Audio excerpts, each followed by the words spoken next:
Вы смотрите «Своих не бросаем». История о подвигах и судьбы героев. С вами участник СВО, ветеран боевых действий Артур Галеев. И военкор-волонтер Юлия Краснова.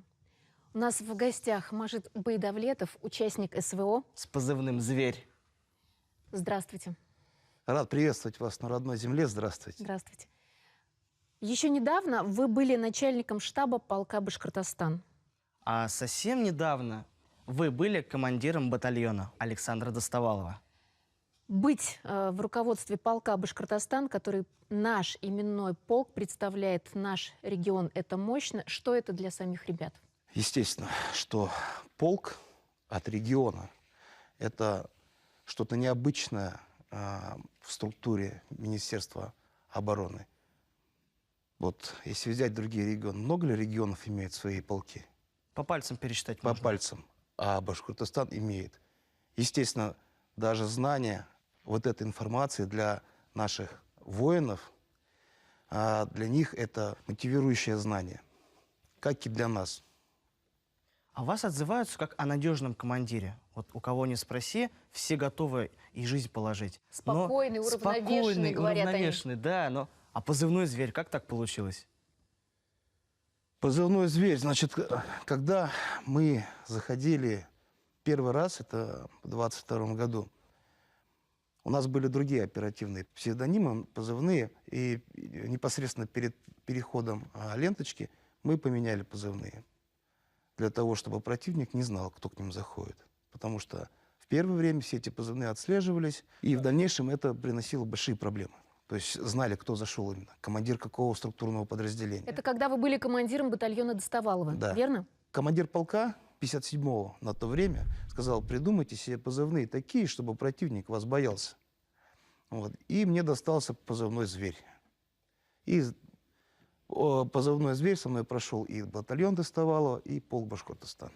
По отношению к самим военнослужащим вы же наверняка были мягче, чем позывной. Справедливыми? Все познается в сравнении.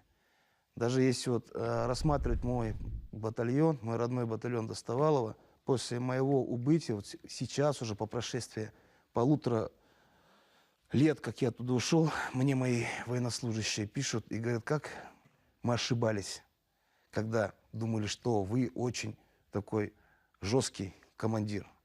Нет, говорят, вы были для нас как отец. Какие ребята служат в батальоне Достовалова? Откуда они? Мы все помним то время, начало формирования наших добровольческих батальонов. И в батальоны исключительно шли военнослужащие, наши ребята с Башкортостана. И мой батальон практически на 100% был сформирован именно из выходцев с Башкортостана. Единицы были с других регионов. Как начальник штаба полка Башкортостан, какие перед вами были задачи? Понятно, что о каких-то секретных моментах мы не можем раскрывать их, но тем не менее, что стояло перед вами? Что такое начальник штаба со своим штабом? Это мозг полка. Есть такая поговорка: начальник штаба должен знать все. Командир полка должен знать, где начальник штаба. То есть без юмора, конечно, на передовой Ну, никуда. конечно, да. Я ни в коем случае не хочу умалять полномочий и возможностей командира полка, потому что командир полка – это тот человек, который организует и проводит всю боевую работу. И принимает решения. Да, причем принимает решения единолично. Так написано у него в обязанностях. Как там сейчас обстоят дела? В целом, сейчас на линии боевого соприкосновения дух приподнят, потому что новости об наших успехах на Покровской дуге, на Курщине, о взятии Суджи и так далее, они доходят до наших военнослужащих. Естественно, что все они ожидают скорейшего окончания боевых действий, но естественно, что каждый из них знает, что СВО не закончится до тех пор, пока не будут выполнены все те задачи, которые были поставлены перед нами Верховным Главнокомандующим. У нас есть видео с очень интересной историей. На танке отец Виктора, Хамза Хазрат и Рамиль Бадамшин.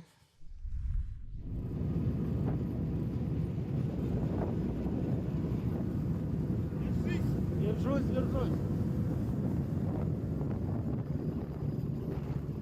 Вот и Урал Тагирович Кельсинбаев, это руководство Республики Башкортостан, также едет с вами бесстрашно на танке.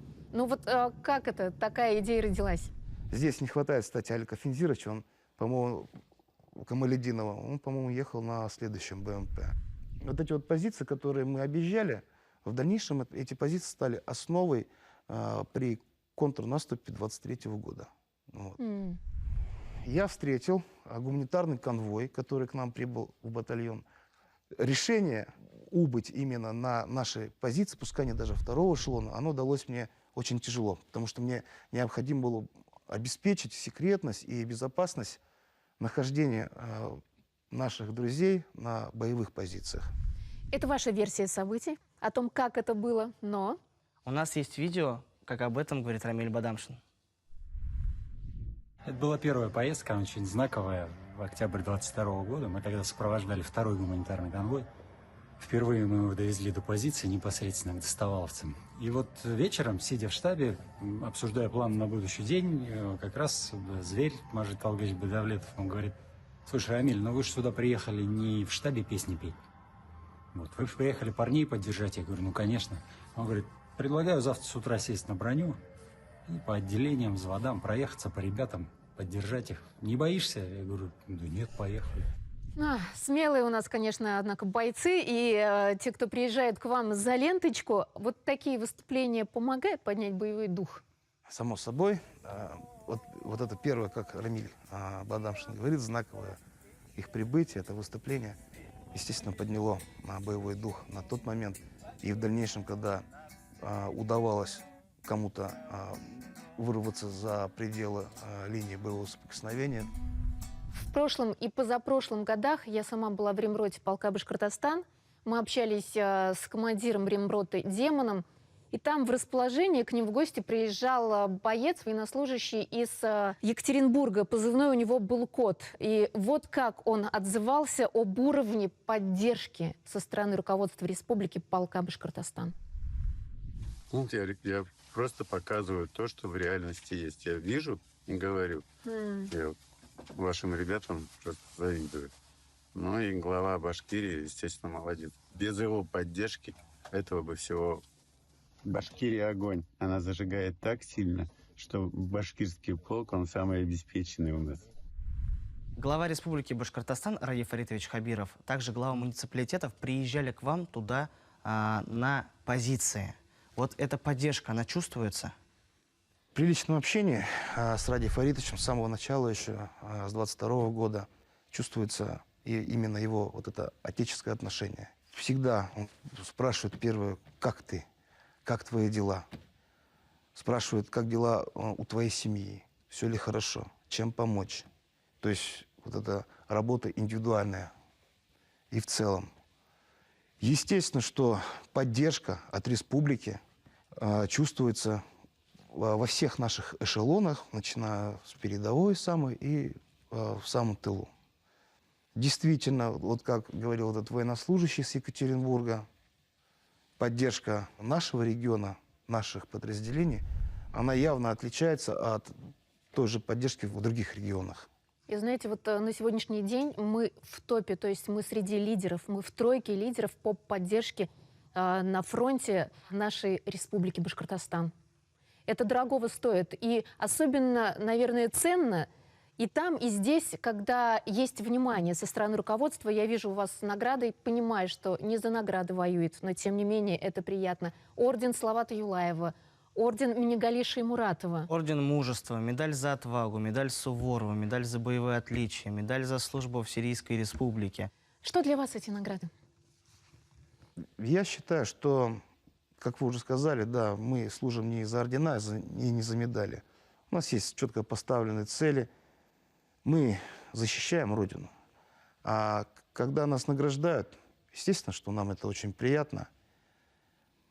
В особенности, вот вы не поверите, для меня особо было приятно то, что меня наградили вот этими двумя прекрасными орденами. Это орден Шаймуратова и орден Салавата Юлаева. Очень приятно, что здесь, на родине, на малой родине, не забывают. Также большинство наших бойцов, воинов награждены медалями Шаймуратова и другими наградами от Республики Башкортостан. В копилку общих наград большой вклад, достойный вклад, да. А как вот там на передовой вот обстоят дела с нашими бойцами? Вот как вы их поддерживаете? Какие слова находите? Как обстоят дела? Значит, я вам расскажу небольшой пример. Когда вы были командиром батальона Достовалова? Да. На одном из направлений мы меняли другую бригаду, другое подразделение. Вот они стояли там в течение длительного времени, не могли сдвинуться. С того, как туда наш полк пришел, в течение месяца мы там подготовились, разведданные какие-то узнали, и совершили рывок, бросок, вот, и заняли те позиции, которые противник удерживал больше года. Это был наш полк. И это отражено в тех публикациях к тому времени, в том числе и в телеграм-каналах, в том числе и у противника. Вы знаете, что для нас, для военнослужащих, очень отрадно видеть в пабликах у противника, как они нас называют и как они нас боятся. Даже так? Да. А у них и все это в открытом доступе. Но чтобы вести в бой, нужны же какие-то определенные слова. Нужно смотивировать их, зарядить. Ну, прежде всего, каждый наш военнослужащий, который шел туда, он уже был смотивирован.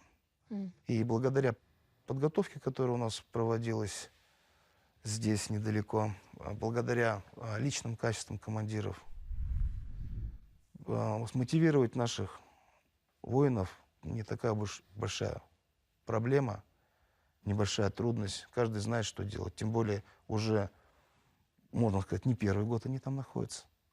Уже все знают, всему научились и знают, как действовать. Ваша мама вот уже 3-й год занимается сбором гуманитарной помощи для ребят на передовой. С чего все началось? Ну, это прежде всего ее личная заслуга, потому что моя мама никогда не была равнодушной. И я думаю, что в том числе к этому ее побудило и то, что ее сын, то есть я нахожусь там. Она отлично знает те трудности, которые мы испытываем, военнослужащие. Вот, тем более я служу уже довольно давно в вооруженных силах. Мама переживала еще, когда мои начались первые командировки в Сирию, в 16-м году, потом в 18-м, 19-м годах и так далее. Поэтому я думаю, что ничего удивительного в том, что она активное участие в этом принимает. Она тоже герой. Это наш надежный тыл.